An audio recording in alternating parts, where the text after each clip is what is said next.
show Lost. Yeah. Brilliant. Okay. For other people, do you like metaphors? Yeah. Brilliant. This should go down well. James Ford taught me that the love was never lost. It just takes a while to find it hidden and suffocated underneath all of his harvested bullshit. There is no way for him to stay grounded in space unless his morals have been shoved upside down. He has taught me that surviving is learning to forget without hurting, or to not even to remember at all. He showed me his beautiful is the most handsome tombstone for everybody else that he'd ever seen. Lay them out on the ocean floor. Convince them they've been breathing when your smile is enough to make them forget they were drowning the whole time. They're finding meaning in his solidified and testified mess. He has always been a confidence man, always shining light into loopholes, hiding under the bed, waiting for answers to why did the gunshots happen in your bedroom? What is a polar bear doing in the middle of the jungle? Is the sky going to start falling yet? It has always been every man for himself, dying under a name that has never been his, and still he can manipulate everything to fit his misguided truths. Mould humour around the scars of his father. Pour revenge into his liver so the whiskey becomes his blood. It has always been every man for himself, even if he is an arsehole. Narcissism drilled into page numbers of The Adventures of Tom Sawyer. Maybe 15 was always a lucky number. Or waiting for the afterlife since he was 9 years old, he became who he was hunting, continuously trying to make people hate him. They should know not to play the game with the man that invented it, because it is every man for himself.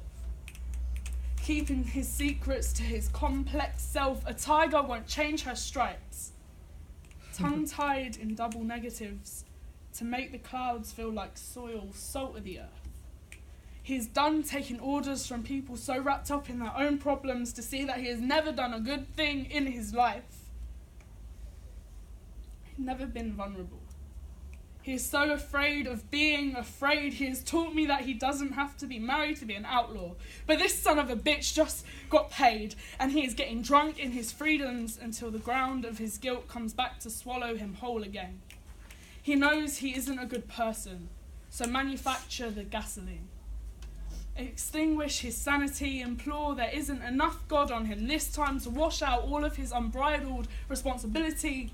He was not the reason his parents died. He knows it's going to take a hell of a lot of love to burn off the unsolicited burden of the man he's been shadowing. And no one's got that to give him. He is so aware that some of us are just meant to die alone. Because it is every man for himself in the jungle of mystery, washed up island people. This is Lord the Fly's time right now, all trying to kill each other, but not their individual indirectly learned the only thing that is worth it is other people's fears. Until those dimples pull you back to where the sun will always shine, where rafts build themselves and food drops from the sky, until he rips the life out of gardens and calls it hope. It is every man for him goddamn self. So don't get too comfortable. Bask in the happy section by the masquerade of his doubtful evil, then be taught how to leave it without crying. James Ford is a name that eats him from the inside out. Reminds him of the boy he was before. Adventures, emerald in his eyes can't stop this type of lonely from making him sick. Identify with Fountainhead's renegade. Lost soul in a pond of many, making people forget he is a confident oxymoron. Always dodging the stream because the only thing that Sawyer has ever embodied is that it is lived together and die alone.